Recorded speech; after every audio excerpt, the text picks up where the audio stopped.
स्वामी विवेकानंद जी का जन्म 12 जनवरी 1863 को हुआ था। महोदय जी स्वामी जी शिक्षा के संदर्भ में स्वामी विवेकानंद जी का कहना था कि शिक्षा का उद्देश्य होना चाहिए व्यक्ति के अंदर निहित पूर्णता की अभिव्यक्ति। वास्तव में व्यक्ति के अंदर उपस्थित गुणों का विकास करना ही वास्तविक शिक्षा है। वास्तव में यह परिपूर्णता कहीं बाहर से नहीं आती है, परंतु हमारे भीतर ही छुपी रहती है। शिक्षा उसका परिष्कार मात्र करती है। शिक्षा का अर्थ उस पूर्णता को व्यक्त करना जो सब मनुष्य में पहले से ही विद्यमान है। मेरे विचार से तो सार मन का एकाग्रता प्राप्त करना है। महोदय जी स्वामी जी कहते हैं कि पहले स्त्रियों को उठाना होगा, जनसाधारण को जगाना होगा, तभी तो देश का कल्याण होगा।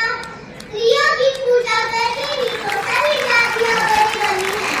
जिस देश में जिस जाति में स्त्रियों की पूजा नहीं, वह जाति न तो कभी बड़ी बनेगी न कभी बड़ी बन सकेगी।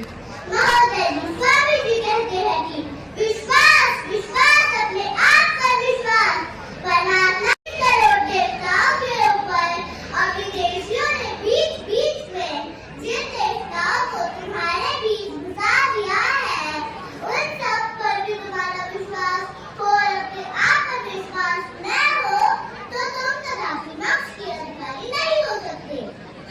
महोदय जी स्वामी जी कहते हैं कि जितना बड़ा संघर्ष होगा, जीत उतनी ही शानदार होगी।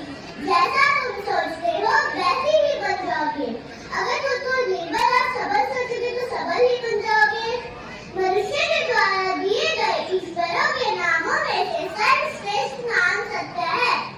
सत्य भगत प्राप्ति का फल है, अतः उसे आत्मा के भीतर खोजे।